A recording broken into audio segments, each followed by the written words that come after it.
గణపతయే నమః. వ్యాసాయ విష్ణురూపాయ వ్యాసరూపాయ విష్ణవే నమో వై బ్రహ్మనిధయే వాసిష్ఠాయ నమో నమః.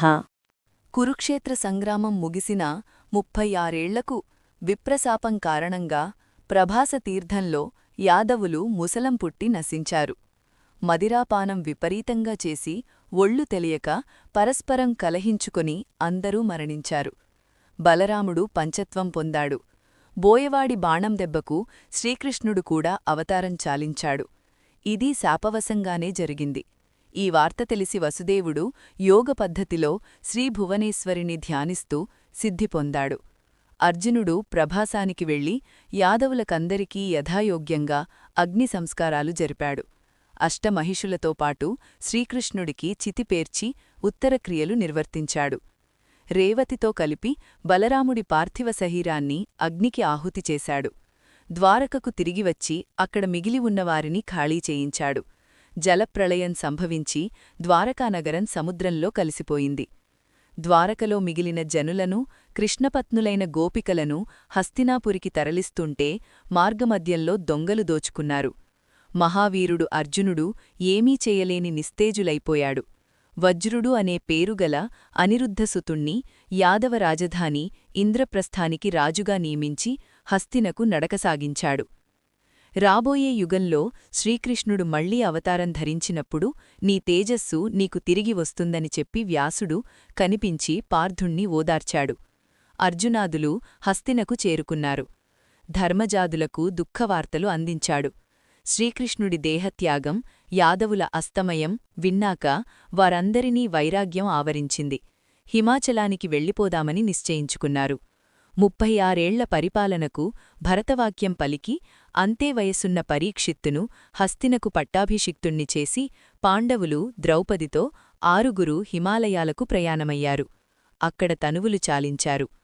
పరీక్షిత్తుడు జాగరూకుడై ధర్మబద్ధంగా 60 సంవత్సరాలు పరిపాలన సాగించాడు. ఒకనాడు మృగయా వినోదం కోసం అడవికి వెళ్లాడు. బాణం దెబ్బతిని తప్పించుకు పారిపోతున్న ఒక మృగాన్ని పట్టుకోడానికి స్వయంగా వెంబడించి బాగా అలసిపోయాడు. ఎండకు గొంతార్చుకుపోయి దాహంతో పరితపిస్తూ చెట్టునీడకు చేరుకున్నాడు. అక్కడ తపస్సు చేసుకుంటున్న ఒక మునీంద్రుణ్ణి చూసి మంచినీళ్లడిగాడు. మునీంద్రుడు ఉలకలేదు, పలకలేదు. ధ్యానసమాధిలో ఉన్నాడు. పరీక్షిత్తుకు కోపం వచ్చింది. పక్కనే చచ్చిపడి ఉన్న సర్పాన్ని ధనురగ్రంతో ఎత్తితెచ్చి ఆ మునీంద్రుడి మెడలో వేశాడు. అయినా అతడిలో చలనం లేదు. ధ్యానంలోనే ఉన్నాడు. రాజు వెనుదిరిగి హస్తినకు వచ్చేశాడు.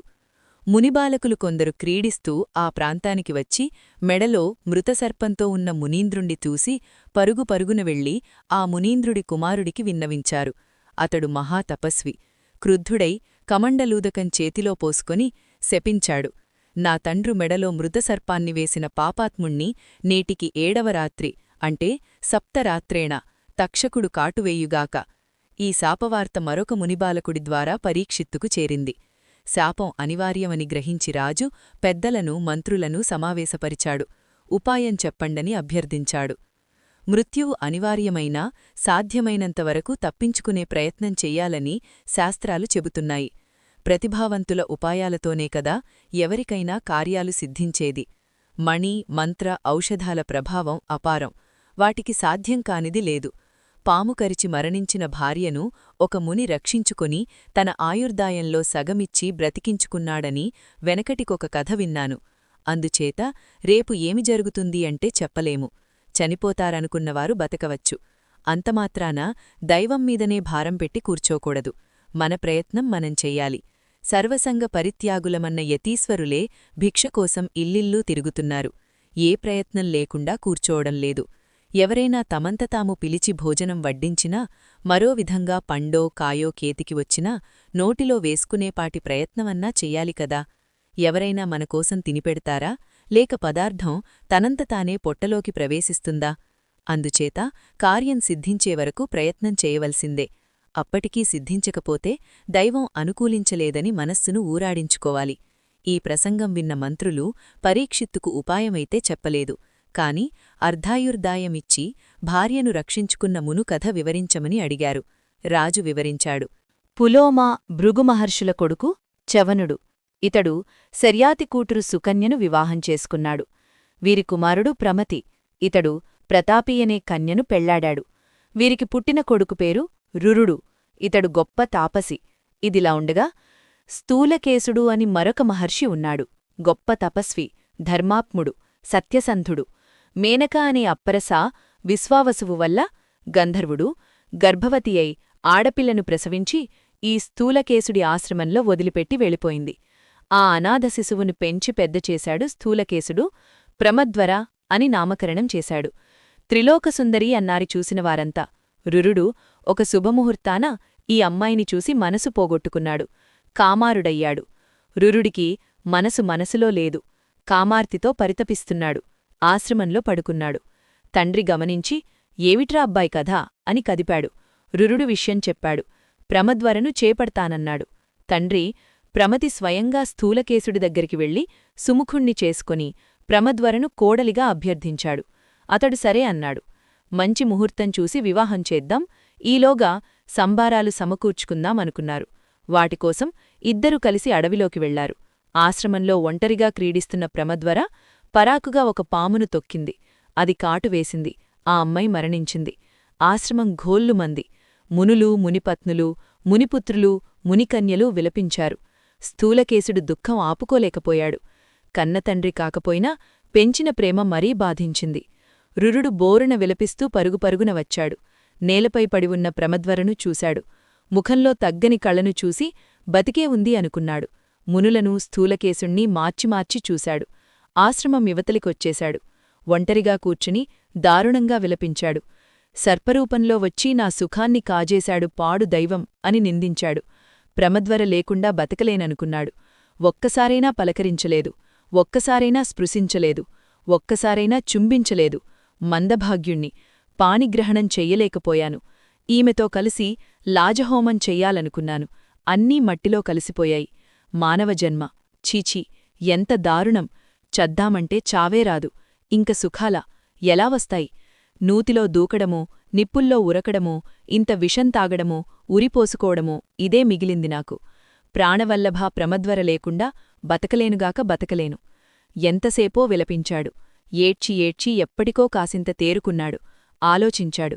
నేను మరణించి ఏవి సాధిస్తాను? ఆత్మహత్యా మహాపాతకం తప్ప. నా తల్లిదండ్రుల దుఃఖానికి అంతు ఉంటుందా? పాపిష్టి దేవుడొక్కడు సంతోషించవచ్చుగాక. పరలోకంలో నా ప్రియురాలికేదైనా మేలు జరుగుతుందా? జరుగుతుందంటే మరణిస్తాను. జరగకపోగా కీడు జరుగుతుంది. నా మరణానికి కారణమై ఆత్మఘాతకుడి ప్రియురాలుగా పరలోకానికి దూరమవుతుంది. అందుచేత నేను ఆమె కోసం మరణించకూడదు. బతికే ఉండి ఏమైనా చెయ్యాలి. రురుడు ఇలా ఒక నిశ్చయానికి వచ్చి నదిలో స్నానం చేసి శుచిగా ఆచమించి చేతిలోకిన్ని నీళ్లు తీసుకున్నాడు. దైవాన్ని అర్పించడంలాంటి సుకృతాలు ఏ కొంచెమైనా నేను చేసి ఉంటే, గురువులను భక్తితో సేవించి ఉంటే, హోమాలు, జపాలు, తపాలు ఏవైనా చేసి ఉంటే, అఖిల వేదాలను చదివి ఉంటే, గాయత్రిని ఆరాధించి ఉంటే, సూర్యుణ్ణి ఏ పూటనైనా ఉపాసించి ఉంటే, నా ప్రియురాలు ప్రమద్వర జీవించుగాక, లేదంటే నా ప్రాణాలు పోవుగాక అంటూ చేతిలో నీళ్లను నేలమీద విసిరాడు. ఆ క్షణంలో ఒక దేవదూత ఆకాశంలో ప్రత్యక్షమయ్యాడు. రురు, సాహసం చెయ్యకు. మరణించిన వ్యక్తి జీవించడమా? ప్రకృతి విరుద్ధం. నువ్వు పరిణయమాడటానికి ఈ ప్రమద్వర మునికన్య కాదు, గంధర్వాప్సరసుల విశ్వావసువ మేనకా కూతురు. అందుకని మరొక అందమైన మునికన్యను చూసి పెళ్లి చేసుకో. వివాహం కాకుండానే చనిపోయింది. ఏ అనుబంధం ఏర్పడింది? ఇంతగా దుఃఖిస్తున్నావు? దేవదూత, మరొకతిని నేను చస్తే వరించను. ఈమె బతకాలి, లేదంటే నేను చావాలి, అంతే ఖండితంగా చెప్పాడు రురుడు. ఈ హఠానికి దేవదూత సంతోషించాడు. నీ ఆయుషాయంలో సగమిచ్చి బతికించుకోమని, ఇది దేవతలకు సమ్మతమని ఉపాయం చెప్పాడు. వెంటనే రురుడు, ఇదిగో నా ఆయుష్యులో సగం ధారపోస్తున్నాను, ప్రమద్వర జీవించుగాక అన్నాడు. అంతలోకి పుత్రికామరణవార్త తెలిసి విశ్వావసువు తమ గంధర్వలోకం నుంచి విమానంలో వచ్చాడు. దేవదూతను తీసుకొని యమధర్మరాజు దగ్గరికి వెళ్లాడు. దేవదూత విషయమంతా చెప్పి తన ఆయుష్యులోనే సగమిస్తానంటున్నాడు కనుక, లేదంటే ఆ యువతపస్వి ప్రాణాలు వదులుతానంటున్నాడు కనుక ప్రమద్వరను బతికించవచ్చని సిఫారసు చేశాడు. ఇంతగా చెబుతున్నావు కనుక, విశ్వావసువుడు వచ్చాడు కనుక నీ ఇష్టం, బతికించి రురుడికి అప్పగించి రమ్మన్నాడు యమధర్మరాజు. మరుక్షణంలో దేవదూత ఆశ్రమానికి వచ్చాడు. ప్రమద్వరను బతికించాడు. రురుడికి అప్పగించాడు. అటుపైన ఒక శుభముహూర్తాన ఇద్దరికీ వివాహమైంది. పరీక్షిత్తు ఈ కథను చెప్పి, మంత్రులారా, మృతులను సైతం జీవింపజేసుకోవచ్చు, సరియైన ఉపాయముండాలి అంతే. అటువంటి ఉపాయమేదైనా చెప్పండి దయచేసి అన్నాడు. ఎవరికీ ఏమీ తోచింది కాదు. మౌనంగా ఉండిపోయారు. ఉత్తరాతనుడు తన ప్రయత్నాలు తాను చేసుకున్నాడు. విశ్వాసపాత్రులను రక్షకులుగా నియమించుకున్నాడు. 7 అంతస్తుల ఒంటిగది మేడను వెంటనే నిర్మింపచేశాడు. అందులో కూర్చున్నాడు. మణిమంతౌషధధారులను, మహావీరులను తన చుట్టూ అట్టే పెట్టుకున్నాడు. కింద గుమ్మం దగ్గర మంత్రులు కాపలా, ఏనుగులు కాపలా, భవనం చుట్టూ సైనికులు కాపలా. అనుమతిలేనిది గాలికైనా ప్రవేశంలేదు. విప్రులకసలే లేదు. వారం రోజులపాటు దర్శనాలు బంద్. పాముకాటుకు మంత్రం తెలిసిన వ్యక్తుల హడావుడి, పచార్లు, రాజుగారికన్నీ ఆ గదిలోనే. పరిపాలన అక్కడ్నుంచే. శాపమిచ్చిన మునికుమారుడి దగ్గరికి రోజూ రాయబారాలు. రాజుగారు రోజులు లెక్కపెట్టుకుంటున్నారు. ఈ సంగతి ఎక్కడో ఉన్న కశ్యపుడికి తెలిసింది. రాజును కాపాడితే పుష్కలంగా ధనం పొందవచ్చుగదా అని ఆశ కలిగింది. హస్తిపురానికి బయలుదేరాడు. శ్రీదేవి భాగవతం ఎన్నో అమ్మవారి మహిమలతో కూడిన కథలతో అద్భుతంగా ఉంటుంది మీ ఏన్షియంట్ సిబ్లింగ్స్లో. రోజుకు ఒక ఎపిసోడ్తో వస్తున్నా మమ్మల్ని సబ్స్క్రైబ్ చేయండి, లైక్ చేయండి, షేర్ చేయండి.